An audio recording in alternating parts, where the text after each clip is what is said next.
Bom dia a todos, é um prazer iniciarmos mais uma sessão da nossa disciplina Evolução Urbana, com o prazer também de receber a professora Edja por várias razões.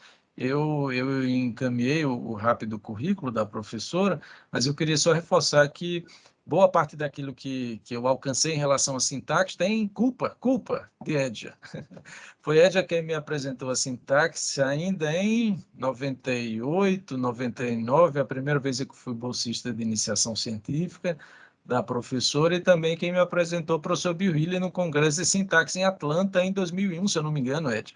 Então, foi a partir das aulas que eu tive o primeiro contato com as leituras morfológicas, o que gera a base daquilo que nós temos hoje na nossa disciplina. Ed, é um prazer muito grande e também aproveito para agradecer mais uma vez, como eu sempre faço, ter o seu tempo aqui na nossa apresentação e o prazer de ter a sua exposição. Muito obrigado, agradeço mesmo e seja bem-vinda à nossa sessão. Obrigada, Valério, muitíssimo obrigada. Voltando aqui a apresentação, muitíssimo obrigada, eu que agradeço. E para quem conhece Valério há mais de 24 horas, sabe do tamanho superlativo da generosidade dele. Então, eu começo dizendo que é um pouco o contrário, porque, embora sim eu tenha apresentado, Valério, a sintaxe do espaço, o desenvolvimento de métodos, de trabalhos que incorporavam técnicas mais sofisticadas, a começar pelo simples mapa axial, foi em grande parte obra dele. Foi em grande parte porque ele tinha coragem de trabalhar nas circunstâncias mais adversas, sem computadores apropriados, com Macintoshes na época emprestados, e não tem sido o pique, a coragem e o brilhantismo de Valério, a gente provavelmente não teria conseguido estabelecer o grupo de pesquisa MUSA, em morfologia e usos da arquitetura. Então, o agradecimento fica aqui registrado, é muito meu. Bom dia a todo mundo, e vamos começar esse bate-papo, né, essa conversa, também agradecendo a Valéria de ter me incluído neste grupo de palestrantes da excelência, que a gente sabe que são, e começo dizendo que essa que vos fala é uma professora, não é uma pensadora, prioritariamente uma pensadora de arquitetura, nem uma arquiteta, nem uma pesquisadora que dá aula, mas é essencialmente uma professora, e que depende imensamente do interesse dos alunos. Então, é uma professora que ocasionalmente projeta, que pesquisa principalmente em parceria com os alunos e que pensa a arquitetura o tempo todo, sem fazer disso a sua atividade principal. Então, é uma conversa que vocês veem que, a começar pelo título, não vai trazer nenhuma nova tese, nem nenhuma assertiva muito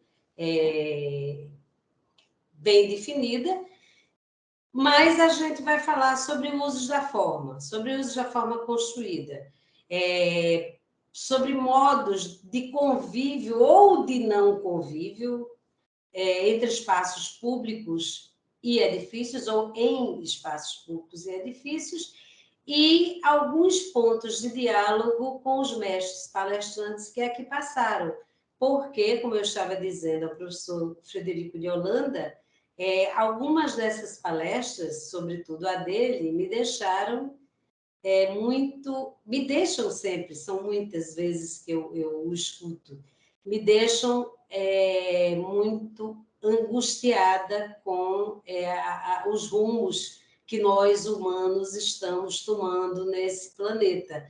Então, o que eu vou fazer é trazer alguma coisa do que estamos estudando, aqui na UFRN, no âmbito da MUSA, do grupo de pesquisa. Não são os trabalhos mais importantes, nem os mais recentes, são trabalhos que demarcam, são estudos que demarcam essa trajetória e que dialogam, de alguma maneira, com indagações e angústias que foram discutidas nessas palestras e que eu acredito que são de nós todos, talvez. Então, o que é o grupo que, na verdade, era a MUSA, porque era uma base de pesquisa, quando fundada em 2001, então a base de pesquisa em morfologia e usos da arquitetura, hoje grupo de pesquisa registrado no CNPq, é um grupo de pesquisadores, que envolve alguns professores e muitos alunos, dedicados a análises morfológicas de relações arquitetura-sociedade, entendendo-se a arquitetura como espaço que amolda a vida. Eu estou em muito boa companhia, porque palestrantes que passaram aqui também entendem a arquitetura nesse sentido mais amplo. E espaço como meio capaz de constituir, não apenas representar, esse apenas está em negrito e entre aspas, porque representar não é apenas, é como se dizer, com algumas pessoas, você é só mãe ou você é só pai, como se existisse o ser só mãe ou só pai. Então, este apenas é nesse sentido, representar, às vezes, é um fator mais dramático do que atropela, atravessa o constituir. Então, como eu capaz de constituir o social através da produção sistemática de padrões de organização de vazios e cheios, que são pré-condições materiais para os padrões de movimento, encontro e esquivança, potenciais geradores de relações sociais, como nos dizem Hillier e Hansen, já no início do The Social Logic of Space, de 1984, né? Como potenciais geradores de relações sociais. E sociedade como padrões de interação humana estruturados no e pelo espaço. Sobre modos de convívio e não convívio em e entre espaços públicos, tem vários enfoques têm sido desenvolvidos. E aí estão elencados nos dois grupos mais priorizados. E como eu falei, eu sigo, em geral, o interesse dos alunos dentro desse guarda-chuva, embaixo desse guarda-chuva de forma e usos. Então, do ponto de vista do movimento, potencial gerador de movimento, alguns dos enfoques priorizados são, e aí eles estão nessa ordem mais ou menos de surgimento no âmbito da MUSA. Formação e transformação de centralidades, e aí inclui a produção e obsolescência e a substituição de edifícios. Modos de encontro, incluindo aí de uns tempos para cá, principalmente quando depois da contribuição do professor Frederico Holanda sobre os conceitos urbanidade e formalidade, e as nuances entre o que é a animação e o que seria a urbanidade, em espaços abertos de uso coletivo, a apropriação e distribuição socioespacial. E também depois da minha participação como estágio pós-doutoral no projeto desenvolvido por Julian Hansen e Bill Hillier, Alan Penn e equipe, chamado Viva City, né, Vivacidade ou Viva a Cidade, que tinha como um dos subprojetos esse foco no que seria vitalidade versus animação. Outro dos temas priorizados, e muito recentemente tem surgido, é a questão de caminhabilidade e pedalabilidade. São os modos alternativos de locomoção. E no momento nós temos uma dissertação de mestrado e uma tese de doutorado em desenvolvimento sobre o tema. E um outro que há algum tempo vem aparecendo, e eu sempre tento dissuadir os candidatos, é a vulnerabilidade a ações antissociais. Eu acho um tema extremamente espinhoso. Sempre tento convencer gente, o crime não compensa, o crime não compensa. Não vamos entrar por aí, porque é muito difícil conseguir dados. Mas é importantíssimo e terminam me convencendo a entrar. Geralmente eu peço socorro a colegas como a Cici Monteiro, que entrou para o crime há muito tempo, né? Então, normalmente eu peço ajuda a alguma pessoa mais experiente e juntamos esforços, mas é um outro tema que é, obviamente, importantíssimo, que tem suscitado interesse, mas que é muito difícil. E eu coloco no outro bloco o tema que é meu tema de estimação, de como cheios e vazios internos a edifícios são estruturados para unir ou apartar atividades e pessoas, ou seja, conformando modos de habitar, mesmo que não seja moradia, continuidades, mudanças, adequações, sendo que o meu tema de estimação é a moradia. Foi a moradia que me fez cruzar um oceano para conhecer esta tal de sintaxe do espaço, que prometia ser capaz de decifrar nexos socioculturais a partir do artefato construído. Bom, e quanto aos pontos de diálogo com os palestrantes que aqui passaram, indagações e angústias, que não serão o meu tema, mas serão pontuações que servirão, oxalá, para que, ao final dessa apresentação, a gente converse um pouco e talvez aplaque um pouco das angústias, são os efeitos da arquitetura, E a ideia de arquitetura do nosso métier como ciência ou ética ou estética, a dificuldade entre estabelecer limites entre fatos e desejos, o vazio entre ciência e prática, que foi um tema abordado por Vitor Oliveira, passagem de conhecimento à ação, o primeiro foi da palestra do professor Frederico de Holanda, o segundo, principalmente, todo mundo meio tangenciou ou falou sobre esses temas, sendo que foi bem enfocado nas palestras de determinados professores. Então, a questão entre a academia e a prática profissional, ou o controle daquilo que seria aquilo que mais influencia na vida das pessoas. 3, propriedades comuns a favelas e cidades orgânicas historicamente desenvolvidas, que trazem um mundo de reflexão.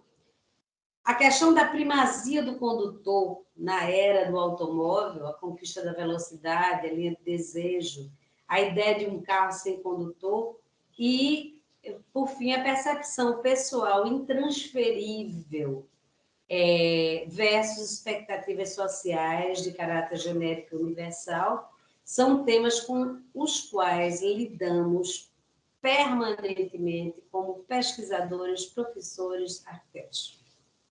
Então, começo, ali eles estavam elencados, aqui, desculpe, nos enfoques priorizados, os enfoques estão elencados mais ou menos cronologicamente, mas aqui já não estão mais de acordo com o que está vindo mais recentemente. Então, do potencial gerador de movimento, a questão da vulnerabilidade a ações antissociais, que penso que é um dos assuntos mais delicados e angustiantes da nosso campo de pesquisa. Recentemente, a semana passada, na verdade, foi defendida a dissertação de Silvio Melo, né, que contou com a colaboração, como eu falei, como co-orientadora da professora Circe Monteiro. E o título é Efeitos de Intervenções viárias na forma edificada, o caso da Via Mangue, no Recife. Deixe-me ver se eu consigo... Aqui, vocês estão vendo meu cursor? Alô, alô? Vocês estão vendo meu cursor? Sim, Edja. Bom, então sim, aqui sim, está... tá uma bolinha vermelha. Certo. Então, aqui está. Isso aqui é um mapa do Recife, mostrando a área de Boa Viagem, Pina, Brasília Teimosa, Cabanga, e em azul ou roxo, a Via Mangue, que é a maior intervenção recente na estrutura viária do Recife. E o pesquisador perguntou-se se esta intervenção teria trazido com ela mais ações antissociais, porque ele pressentia que isso tinha acontecido pelo número de artefatos de segurança e aspectos formais de medo de ações antissociais que ele estava vendo surgir nos novos edifícios. E aí o título Efeitos de Intervenções Viárias na Forma Edificada foi questionado por uma das pessoas que compunham a banca examinadora, que, aliás, fez uma contribuição magnífica, fez pontuações importantíssimas, e questionou o título, porque, na realidade, aqui está no meu cursor a Via Mangue, e aqui estão duas representações do Recife, mostrando a medida de acessibilidade de integração antes e depois da Via Mangue, e não se percebem grandes mudanças capazes de realinhar as faixas de acessibilidade. E aí, no âmbito mais local, Silvio procurou identificar aquelas vias que tinham sofrido maiores alterações em acessibilidade. E constatou que nessas vias com maiores alterações, e aí trouxe o foco para Cabanga e para Boa Viagem, e deixou de lado o Pina, porque nesse meio tempo foi implementado no Pina, que é essa área 2, o maior shopping center da cidade. Certamente esse shopping center trouxe muita alteração para a área, e aí constatou que havia, sim, uma incidência maior de determinadas transformações na área de Boa Viagem e no Cabanga, sendo que essas transformações não seguiam no mesmo caminho. Em Boa Viagem, predominaram remembramentos de lotes com construção de edifícios multifamiliares do tipo torre. Poucas residências unifamiliares restaram, já eram...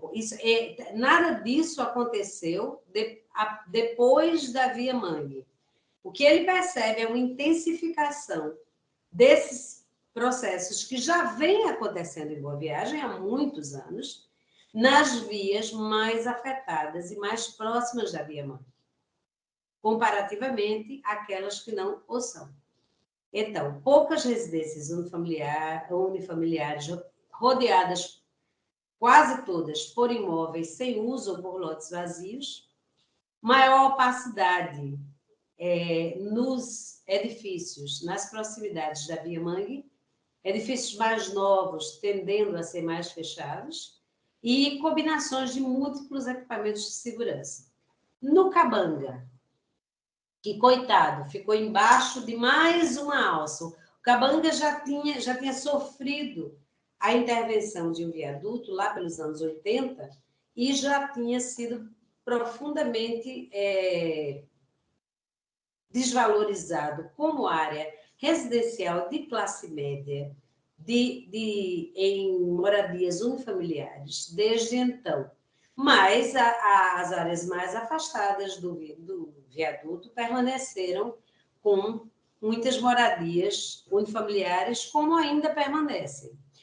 Ainda que tenha se acelerado também nas vias mais afetadas o esvaziamento de imóveis. A diminuição de lote de uso habitacional, substituído por usos como representações comerciais, oficina, usos que aproveitam queda de aluguel, mais opacidade e aparatos de segurança, aumento e diferenciação de acessos de pedestre e veículo, ou seja, casas, residências unifamiliares, abrindo um portão bem protegido para veículos com controle automático, como uma segunda opção. Então, há até uma certa contradição, porque aumenta a constitutividade, aumenta as aberturas, mas há que se notar que essas são aberturas mais protegidas e, de certa maneira, que permitem aquele momento crucial de chegar e abrir automaticamente o portão. Então, são efeitos ou não são efeitos? E a gente levantou essa questão. No meu entendimento, são efeitos. Não se pode dizer que esses efeitos são efeitos que vêm daquela mínima mudança de medidas de integração origem-destino ou medidas de integração de atravessamento, que, como vocês veem, vai de menos 5% a 5% na maior parte das vias, ou seja, praticamente não se altera, e em algumas vias, nessas vermelhas, vai de 5% a valores bem maiores, mas que, no geral da cidade, como se viu, é muito pouco para responder por essas mudanças.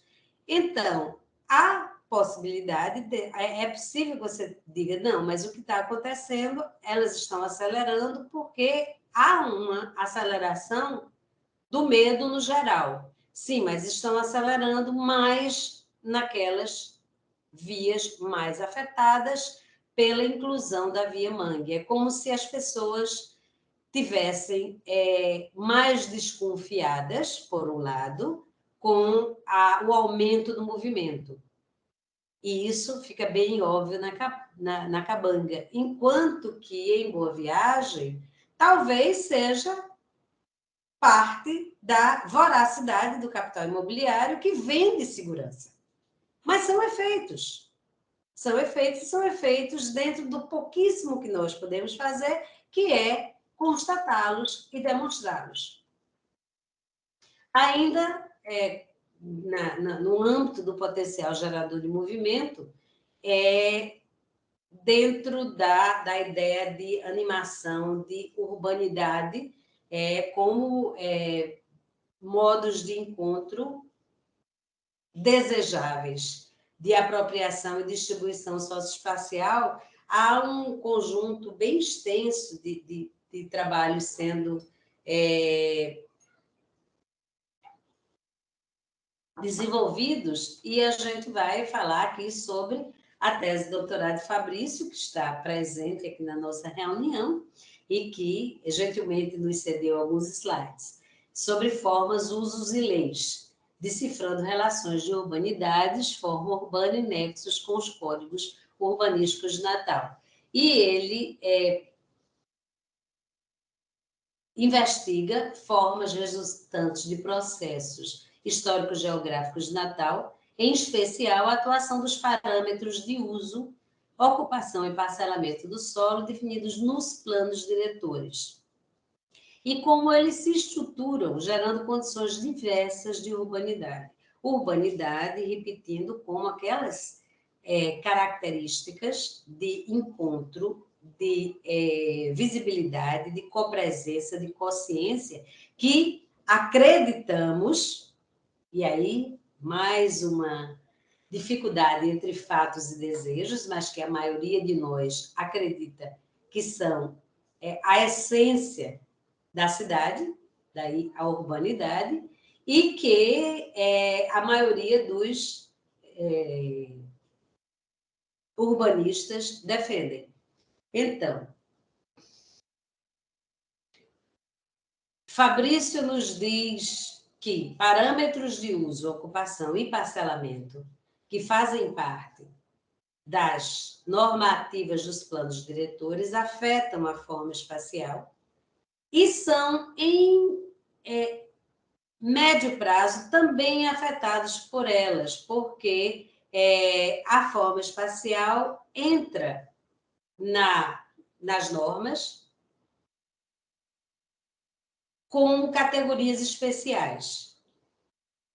E também a forma espacial afeta, obviamente, as condições de urbanidade. Então, acaba que os parâmetros de uso, ocupação e parcelamento definidos nos planos diretores afetam as condições de urbanidade.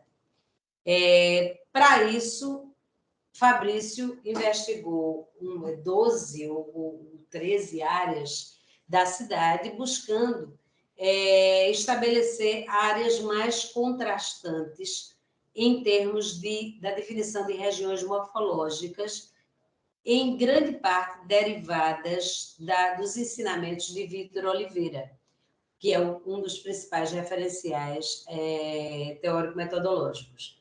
Então, ele traz uma combinação entre uma abordagem histórico-geográfica, que tem como referência maior a proposta konzeniana, e a sintaxe do espaço de Hillier e Hansen. E, após um primeiro exame, antes de se deter em aspectos mais locais, foram descartadas 6 ou 7 regiões e identificadas 7 regiões que seriam representativas da cidade de Natal. Aí estão algumas, aí está enfocada a área mais antiga, a Cidade Alta, que é o núcleo original de Natal, em diferentes modelagens de acessibilidade, considerando as medidas de integração e de escolha, ou seja, as medidas de acessibilidade, origem e destino e atravessamento, em diferentes escalas, diferentes raios de abrangência que respondem mais pela lógica local de movimentação de pedestres e bicicletas, por exemplo, e pela lógica mais global. Então, foram enfocados acessibilidade, área de lotes, extensão de quadras, variáveis quantitativas de diversidade de uso e atividades, gabarito, densidade demográfica, variáveis qualitativas da interface público-privada, principalmente através dos recuos frontais e dos limites ou seja, das constituições, do tipo de limite entre espaço privado e espaço público. E alguns dos resultados parciais, estamos todos aguardando a conclusão dessa tese, são a confluência entre forma arquitetônica e parâmetros de uso, ocupação e parcelamento do solo, em regiões ocupadas antes ou simultaneamente à instituição das leis. Menor presença relativa de atributos associados à urbanidade. Coincidentemente, são áreas de população mais afluente, são áreas de classe média e média alta na cidade, que são o antigo plano de Cidade Nova, os bairros Petrópolis e Tirol, a área de Ponta Negra e a área dos condomínios, áreas de expansão de classe média e classe média alta, compostas principalmente de condomínios. Entre a confluência e a confluência parcial, há áreas em que as transgressões aos parâmetros de uso, ocupação e parcelamento do solo, após o processo de apropriação social, inclusive levaram à modulagem de leis especiais. São regiões ocupadas simultaneamente ou após a instituição das leis, mas que as transgridem. Há uma maior presença relativa de atributos associados à urbanidade.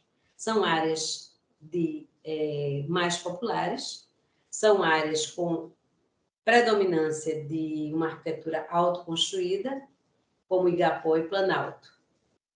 E as regiões morfológicas 1 e 2,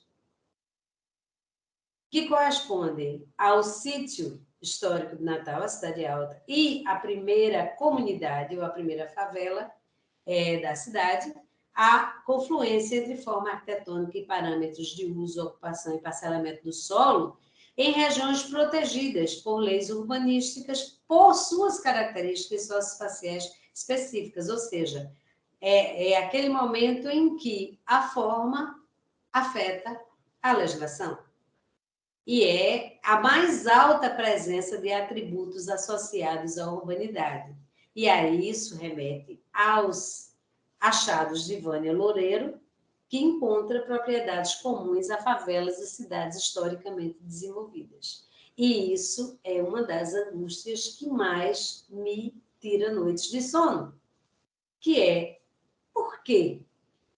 Se os atributos de urbanidade definem a qualidade da cidade, por que essas áreas são as áreas onde grande parte da população não quer morar nelas? Regiões morfológicas com aspectos configurais comuns, como identificou Vânia Loureiro, Cidade Alta, o sítio de fundação de Natal, está no estado de abandono absoluto por autoridades e por pessoas que, claro que se ressentem desse abandono, dessa desvalorização, e Mãe Luísa, uma das primeiras áreas irregulares ou favelas em Natal, que é uma comunidade muito coesa, mas muito problemática também. Como nos diz Vânia, a cidade espontânea ou orgânica, enquanto conceito e forma, engloba em si a favela. O processo espontâneo de fazer cidade é transversal aos sistemas urbanos. É quando a gente não está no mapa, mesmo com essas qualidades de urbanidade.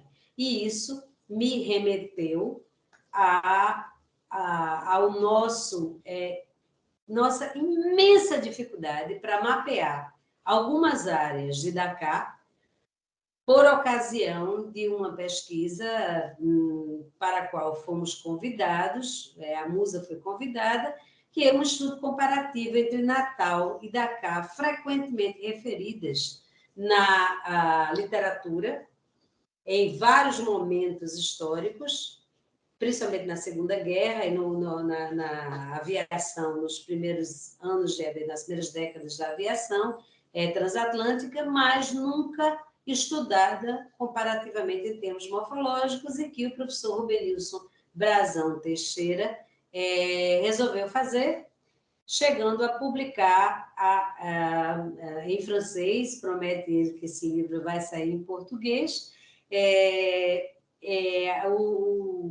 a obra dos dois lados do Atlântico, Natal e Dakar, numa perspectiva comparativa. E isso só foi possível graças ao esforço de Valério Medeiros, que de férias aqui foi cooptado a ensinar aos, então, bolsistas da Musa a mapear, a adivinhar como mapear a partir do Google, na época que nem tinha Street View ainda. Mas, enfim, acreditamos que valeu a pena o esforço, porque o professor Rubenilson fez um trabalho de pesquisa, inclusive em Dakar, historiográfica, e os dados que ele ia encontrando e mapas que ele ia encontrando iam complementando as informações que a gente ia obtendo a partir do mapa construído sobre o Google e a subtração de vias que iam sendo feitas de acordo com a cartografia histórica. E aí entra como parte deste dilema entre urbanidade e áreas abandonadas ou áreas evitadas. Há alguns anos, em 2018, esse estudo de Flávia Monalisa Nunes II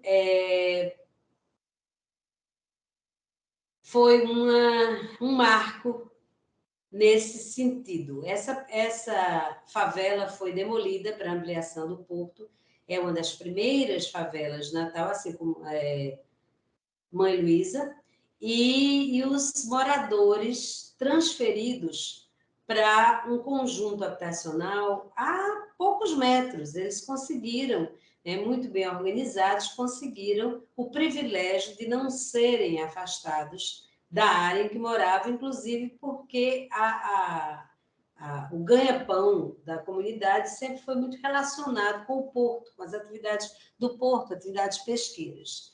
E o que aconteceu é que eles, embora tenham continuado muito próximos e tenham, na grande maioria dos casos, informado que estavam satisfeitos com a remoção, houve, claro que dissidentes, mas a remoção, e a pesquisadora acompanhou desde a vida na favela, ainda construída, a demolição, a ocupação e, algum tempo depois da ocupação, houve uma diferença brutal de modo de se relacionar entre o que era na favela e o que é no conjunto. Aqui, nesse mapa, mostra o fracionamento, principalmente da visibilidade, que era um fator importante no Maruim, isso aí é a comunidade do Maruim, era um fator muito importante no Maruim, e que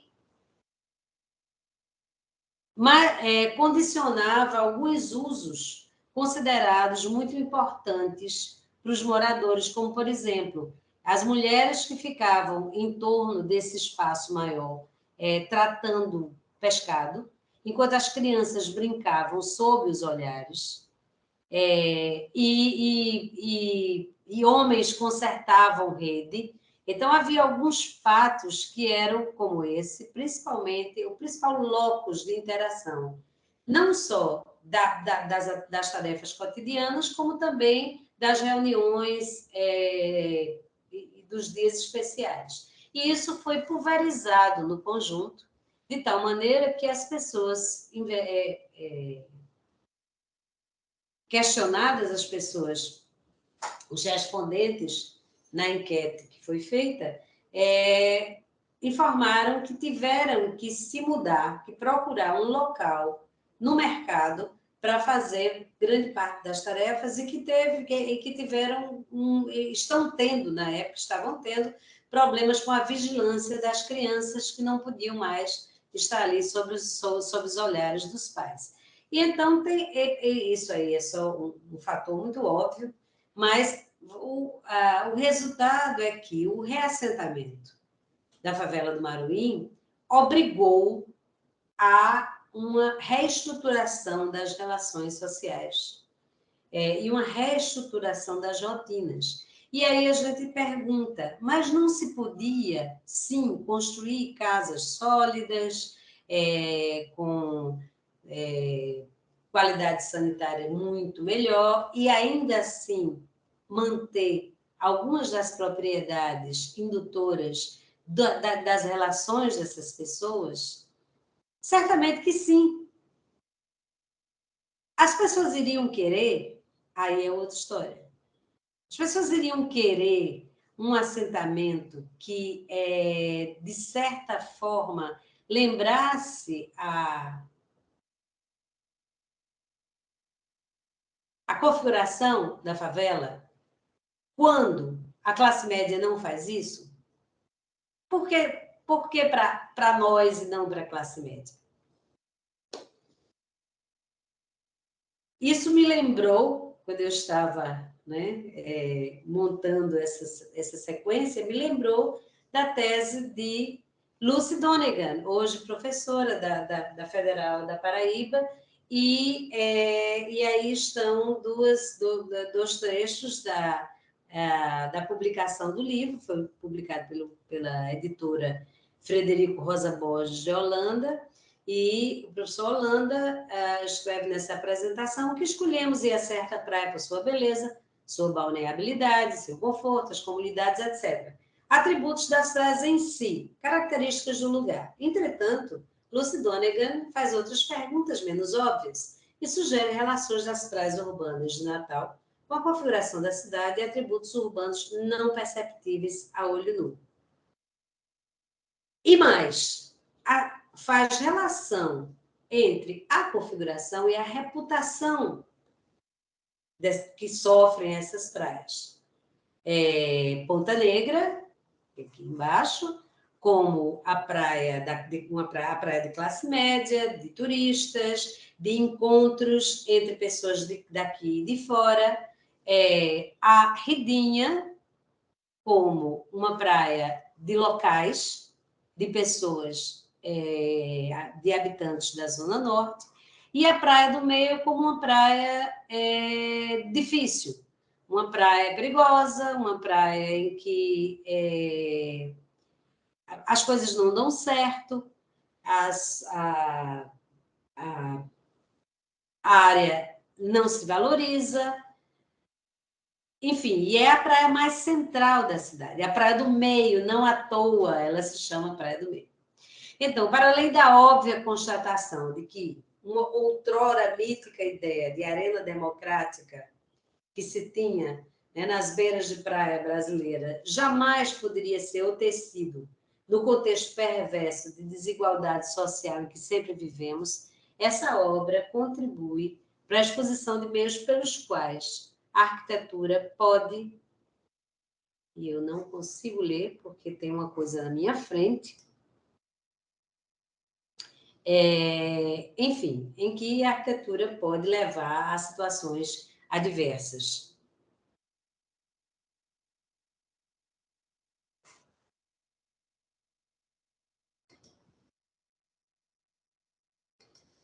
Consegui. Ou seja, pelos quais a arquitetura pode atenuar ou agravar situações adversas. Então, aparentemente, na Praia do Meio, onde nada dá certo, onde nada dá certo é um pouco de força de expressão, onde nada dá certo do ponto de vista dos propósitos que se quer para uma praia urbana. É uma praia que continua, as pessoas continuam levando, principalmente as pessoas de classe média baixa, ou pessoas de fora, continuam levando crianças, né, para o banho de mar, que é uma área muito propícia a isso, continua frequentando as barracas, mas é uma praia meio emperrada, e é justamente nela em que a tese revelou uma imensa descontinuidade entre moradores, entre equipamentos de turistas, entre moradores de classes diferentes e entre os que passam e que não param, entre as lógicas de atravessamento e de origem e destino. Nessa linha das reputações, Ítalo Dantas pesquisa os 3 shopping centers mais conhecidos, mais frequentados na cidade e que têm também reputações muito distintas. O Shopping Center 01, é localizado na Zona Norte e é tido como o centro comercial por excelência desta comunidade que lá vive. O Shopping Center 2 é localizado nessa área muito central, topologicamente falando, e é considerado o shopping mais misturado, ou que contempla o mais largo espectro sociocultural, o mais procurado. E o Shopping Center 3, que fica mais nas franjas, na bifurcação entre a BR-101 e a via que vai para Ponta Negra, é considerado o shopping de classe média alta, o shopping dos granfinos. Então, ele procurou saber se essas relações interior-exterior entre o shopping center e a cidade teriam a ver com diferentes perfis sociais, com diferentes modos de uso.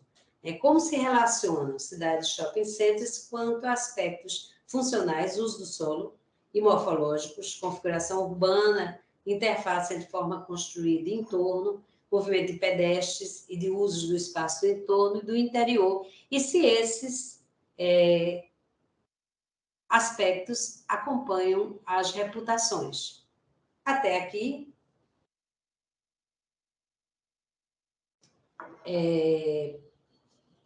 foram encontradas fortes correlações entre atividades de pedestre, e quando eu falo atividade pedestre, significa a não atividade também, áreas que têm muito pouca atividade pedestre, e medidas de integração no shopping center da Zona Norte, no raio de 2.400 metros, que é um raio, sim, muito, muito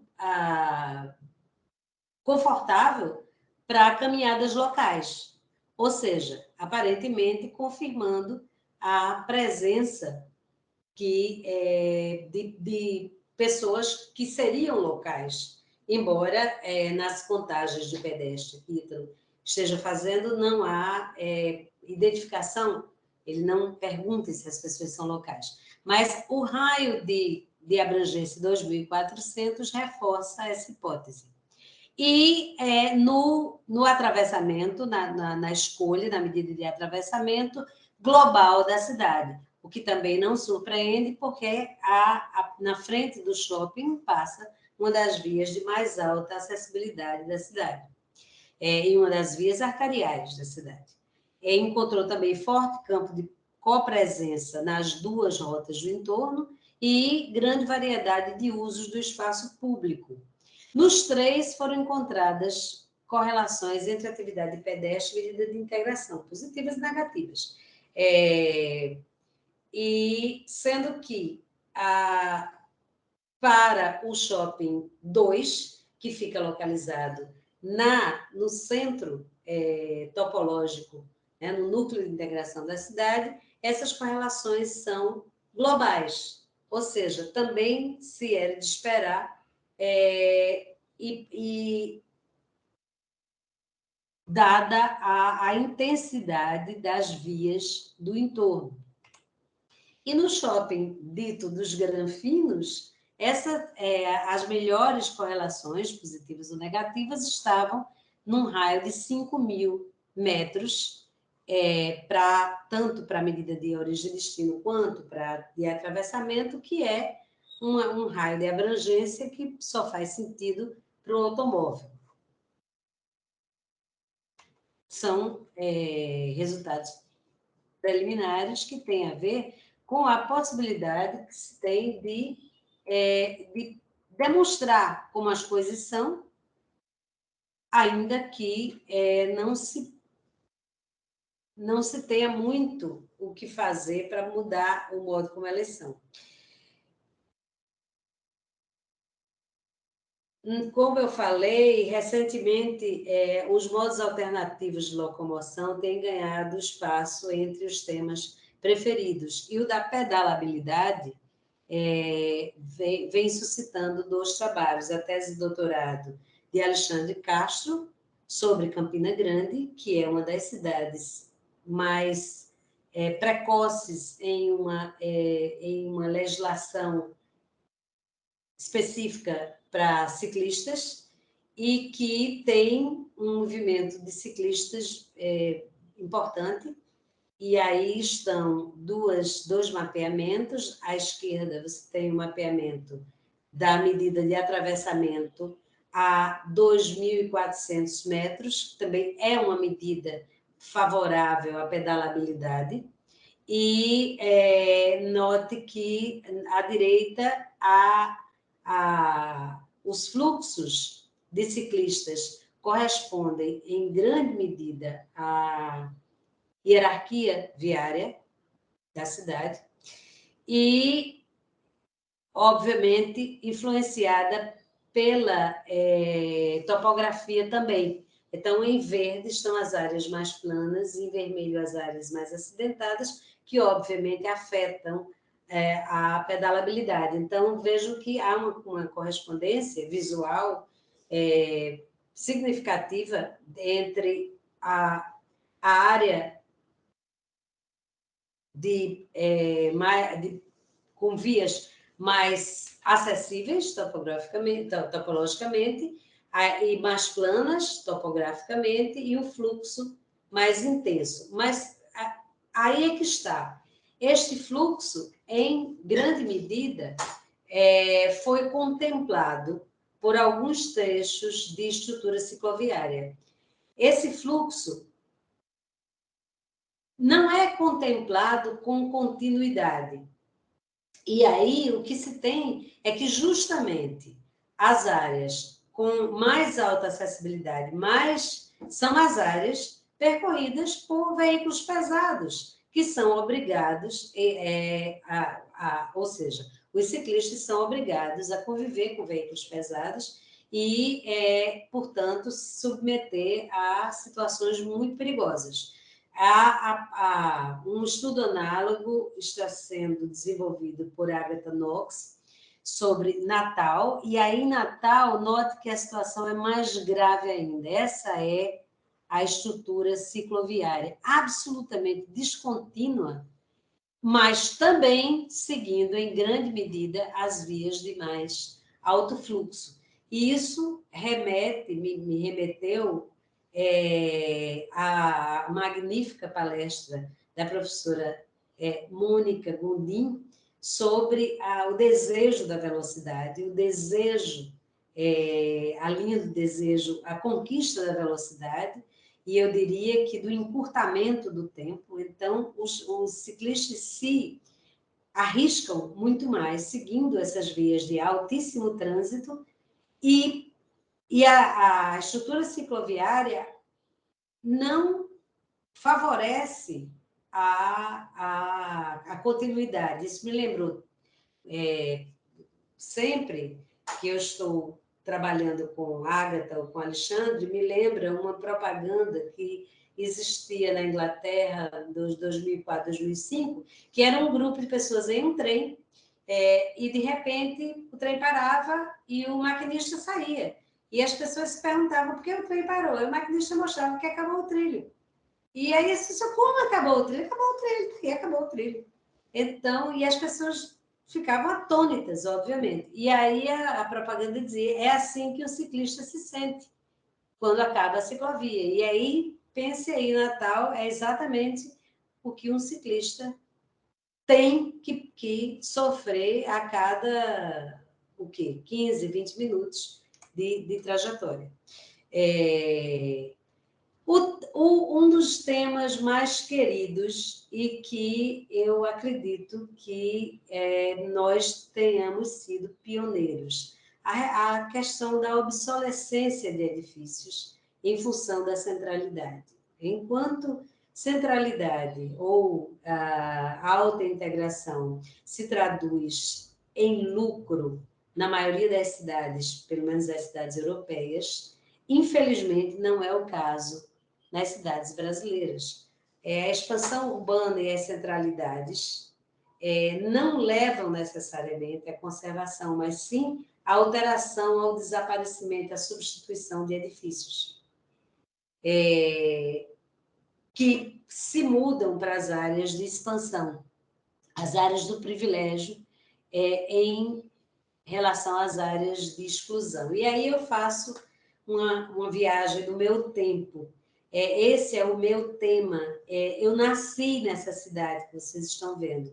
Eu nasci nesta casa e, durante minha infância, este era o panorama que eu vivi, exatamente este. Essa foto é dos anos 50, onde eu passei a minha infância. Então, a minha paixão por cidades nas quais você identificava cada momento da trajetória. Então, você identifica algumas coisas do século XVIII, início do século XIX, final do século XIX, início do século XX, meados do século XX, e isso se manteve nesta cidade até por volta de 1970, quando, em grande medida, essas cidades perderam a função de polos de apoio de atividades rurais, se tornaram centros terciários, e aí começou o quebra-quebra. E isso foi acompanhado de uma alta acessibilidade e alta integração. Então,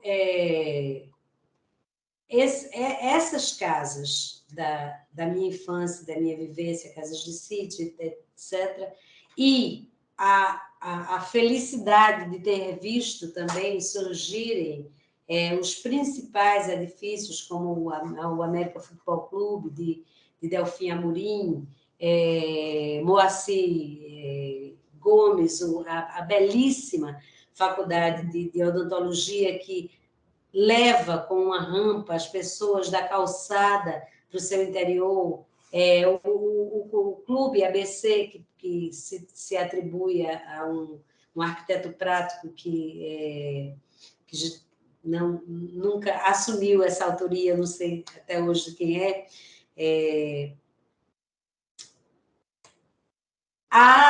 Os meus percursos, casa, escola, no Recife, o que eu via pelo caminho, indo e vindo para o curso de arquitetura da UFPE,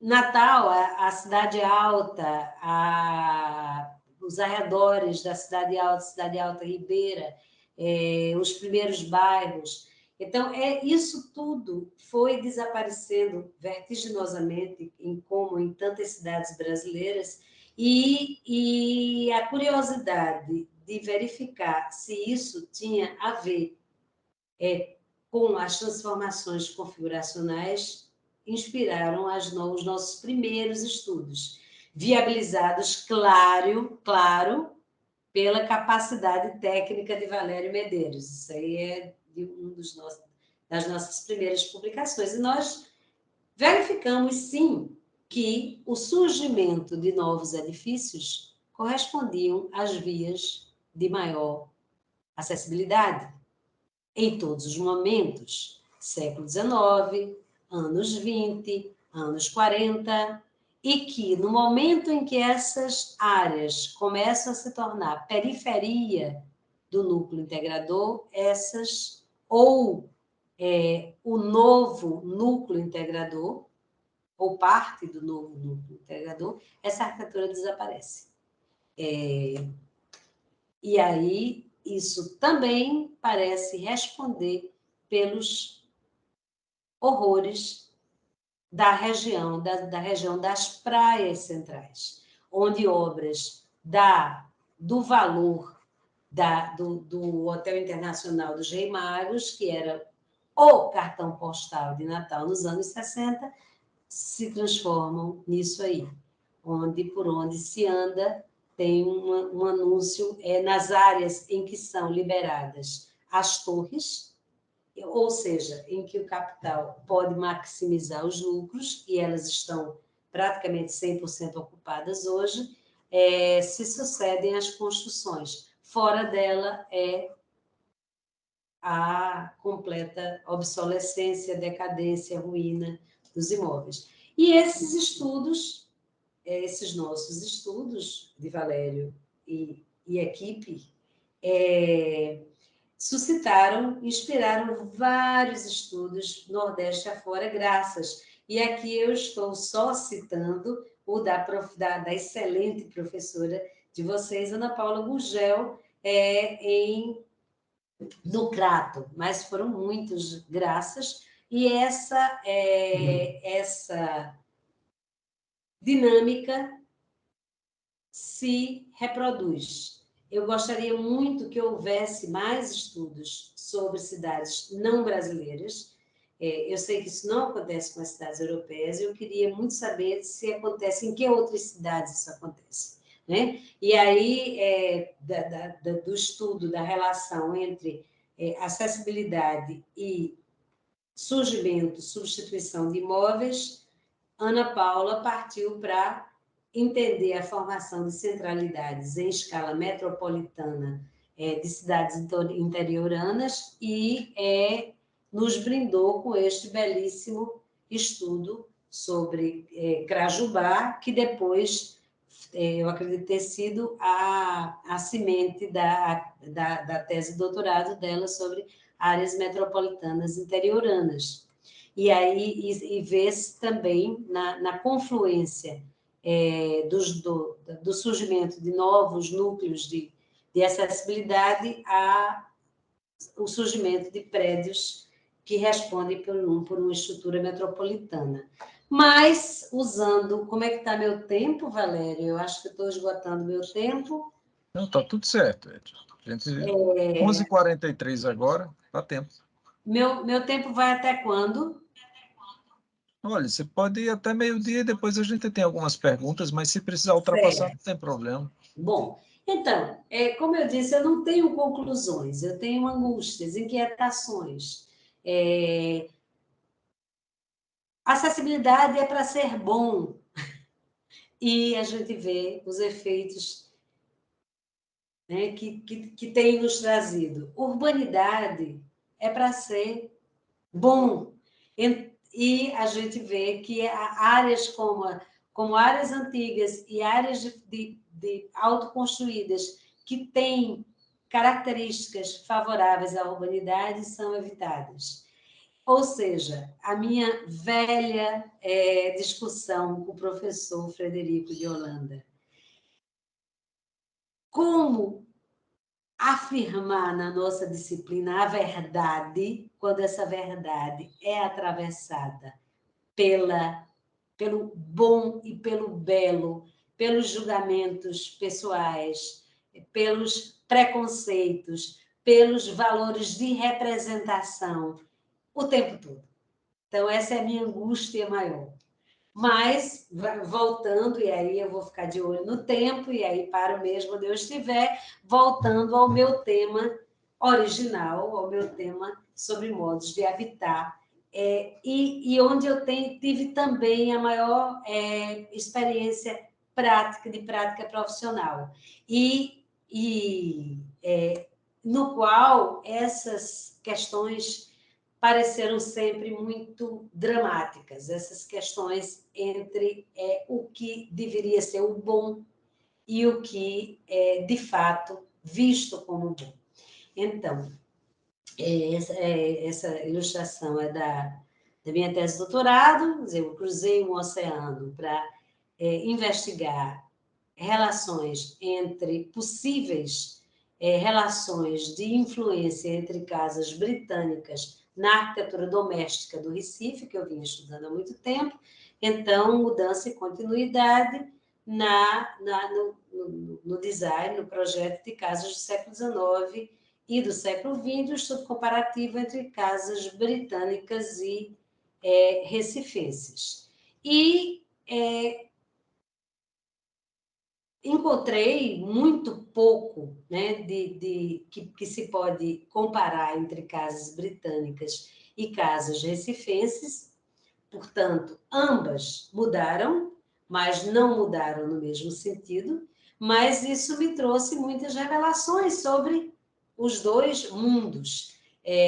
Sobre as casas inglesas eu não vou falar aqui, mas sobre as casas brasileiras me trouxe muitas revelações, inclusive a ideia de que existe ou existiu uma alma espacial da casa brasileira que consubstanciada em principalmente duas propriedades: a relevância dos espaços de transição e a importância do exterior.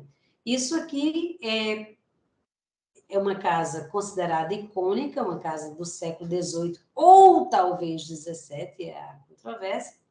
Aqui uma casa do início do século XX, uma casa modernista. E note-se como a estrutura se modifica no momento em que todas as aberturas são ligadas. E a relativa pouca quantidade de espaços de transição, essencialmente de transição, como corredor, escada e tal, embora nas casas antigas, principalmente nos sobrados urbanos, onde as escadas eram muito importantes, essa quantidade seja até mais pronunciada do que nas casas pós-coloniais e nas casas modernas. Nessa casa, por exemplo, tem um único ponto, um único espaço de transição interno, o outro sendo os degraus que dão acesso ao terraço. E, novamente, se considera uma estrutura como esta aqui, a partir da rua, tem-se uma estrutura linear, segregada, etc. e tal. No momento em que se faz as ligações com todas as portas, o espaço exterior integra a casa inteira, o que continua acontecendo na casa moderna e que vem perdendo espaço nos últimos anos, mas não tão fortemente em alguns enclaves. Outro aspecto, que seria o terceiro aspecto da alma da casa brasileira, mas que eu coloco em uma posição específica, porque nem todo mundo tem dependência de empregado, enquanto que aqueles dois aspectos, a irrelevância dos espaços de transição e a importância do espaço externo, se manifestam em todos os casos que a gente estudou. Em casas de pobre, em casas de autoconstruída, em casas de rico, em casos do século XIX, do século XX, do final do século XX. No caso, a terceira é a segregação da dependência dos empregados, que só se comunica com a casa através da cozinha, ou da área de serviço, ou do quintal. E aí, esse caso me parece emblemático. É um dos primeiros edifícios de apartamento de Natal, tem 2 apartamentos térreos e 2 superiores, e note que é a lógica de lateralidade, sala, cozinha, banheiro, com os espaços sociais, ou dia e noite, quartos, e uma passagem para as dependências de serviço e empregada. Só que, como empregadas não voam, foi necessário, no pavimento superior, criar uma passarela aérea para fazer esse percurso, o que obrigou a construção de 2 escadas para viabilizar o ir e vir do empregado, quando a família fecha a porta da cozinha, que é outra característica da posição do quarto empregado, a possibilidade de excluí-la sempre que se quer do composto familiar. Então, isso é um dos dados mais resilientes da moradia brasileira. Esse estudo, que é a tese de doutorado de André Umbellino, retoma um tema que foi perseguido por mim no início dos meus estudos de moradia, e que depois, por várias circunstâncias, eu não prossegui, e ela está há algum tempo explorando. São casas de conjuntos habitacionais. Os conjuntos habitacionais duplicaram o tamanho de Natal nos anos 70, e aí ela tem uns tantos modelos de casas que segue o padrão mais recorrente de moradia brasileira de classe média, que é um anel pelo exterior, juntando a área social e a de serviço, a partir do qual sai uma árvorezinha com a parte íntima. Então, note-se que em todos os modelos são algumas pequenas variações sobre o mesmo tema. Essas casas foram reformadas, precedeu esse estudo um longo exame em cartórios e para privilegiar aqueles casos em que as casas não mudaram de dono ou permaneceram nas mesmas famílias. Depois essas famílias foram, as casas foram levantadas, as plantas foram levantadas, as famílias foram entrevistadas. E aí o que os dados parciais são o que se esperava, uma imensa variedade, o crescimento, inclusive, comparativamente, elas crescem, elas originalmente eram de camadas ligeiramente distintas, mas classe média, média e classe média baixa, ou classe média, média para alta e classe média baixa para média, e mudaram com a mesma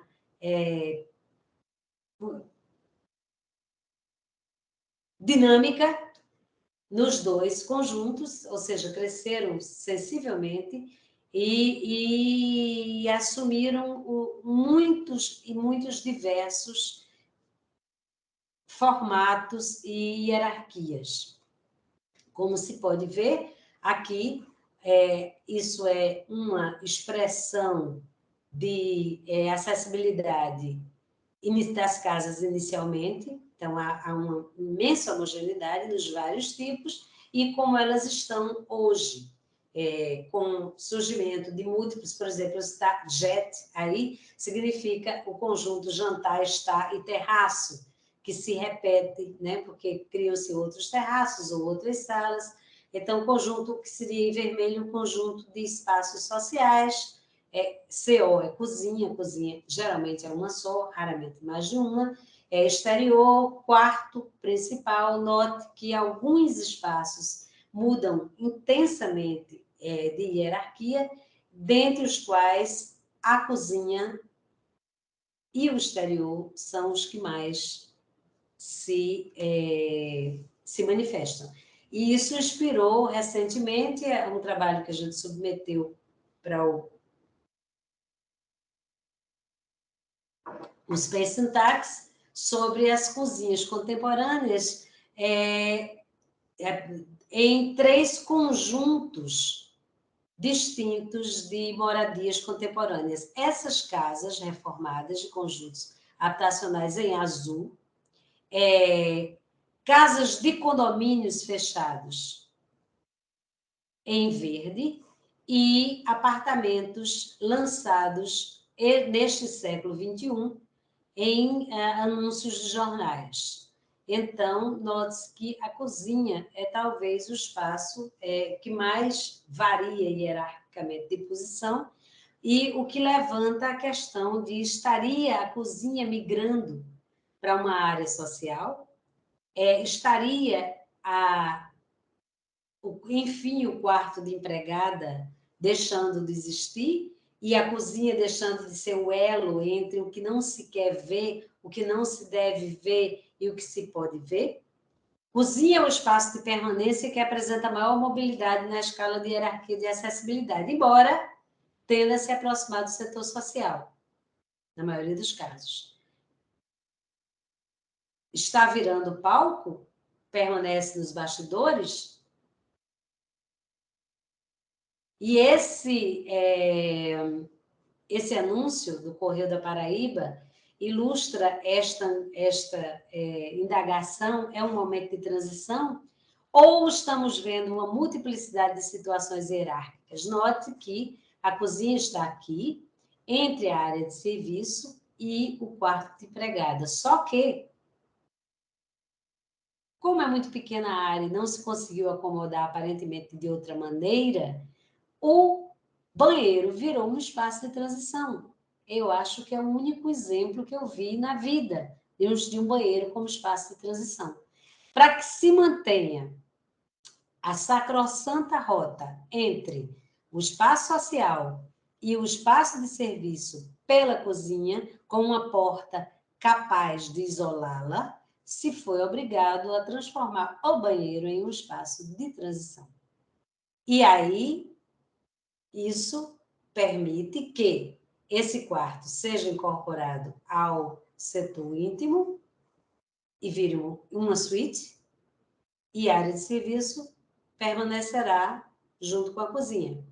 Ou que esse quarto seja segregado do resto da casa, fechando-se essa porta. Então, achei que essa seria uma bandeira da pergunta: é contingência ou é escolha? É verdade ou é juízo de valor? São fatos ou desejos? E, encerrando nesses 3 minutos, eu falo um pouquinho sobre experiências projetuais minhas. Eu já falei em outro evento desses. Houve um tempo em que na minha família não havia arquitetos, ou havia muito poucos, e eu era muito solicitada para fazer planta, principalmente de segundas residências dos meus familiares e amigos de familiares e tal. E eu fiz várias casas com quartos de empregada bem arejados, com tamanhos generosos, alguns com vista para o mar, alguns com entradas alternativas, quer dizer, com acessos para a área social, que não fosse só pela cozinha, outros respeitando esta lei, tudo muito discutido e aprovado pelos proprietários. E o que aconteceu? Em 3 dessas casas, eu sou testemunha ocular, aliás, em 4. Em 4 dessas casas, os quartos permaneceram tal qual, sendo que em 3 delas, no momento em que chegasse qualquer hóspede, qualquer visitante, a empregada era deslocada do quarto e o quarto era ocupado por esse hóspede. Hóspede esse que antes teria deslocado uma das crianças para o quarto dos pais ou para outra criança, etc. Apenas em uma delas, uma casa que perto no Recife, por sinal, que era de uma tia de um amigo, e que eram 3 senhoras, 3 irmãs, já de idade avançada, e uma empregada. Essa, pelo menos até quando eu soube, o quarto dela era sagrado, ela se mantinha como tal. Mas nos outros 3 casos, a empregada era removida sempre que havia qualquer... Então, é pior ter um quarto desconfortável ou não saber se você tem um quarto? São fatos? São fatos? Se essas pessoas pensarem e perguntarem o desejo da empregada, seria a mesma situação? Então, essa eu penso ser a grande angústia. Ainda do campo projetual, eu fiz o projeto de uma casa para uma senhora que trabalhava para a gente e cujo marido era pedreiro. E esse projeto eu fiz, inclusive, uma maquete e foi discutido longamente com a maquete, com o marido e a senhora. E qual não é o meu choque quando convidada para a inauguração da casa, estava tudo exatamente igual ao que eu projetei, só que invertido. Os fundos estavam na frente e a frente estava no fundo. Acontece que a casa dava de frente para o poente, para o oeste. Então, o que fazer? Um terraço em L, pegando a lateral bem ventilada e um pouquinho na frente, porque todo mundo quer um terraço na frente de casa, e subindo um pouco o muro e colocando a cozinha, banheiro né, nessa parte da frente, um pouco protegida, e os quartos atrás, com a ventilação dominante, etc. E tal. E aí, quando eu pergunto, disse, não, mas a gente achou estranho a cozinha ser na frente. Sim, mas ninguém me disse. Ninguém me disse. Disse, não, quando eu fui fazer o alicerce, eu achei estranho, aí inverti. Mas a gente está adorando. O problema é que os quartos são muito quentes. Enfim. Professor Frederico de Holanda, que aí está, e jovens pensadores. Onde fica o limite entre a verdade e os juízos de valor quando se trata de nosso campo disciplinar? Obrigada pela atenção.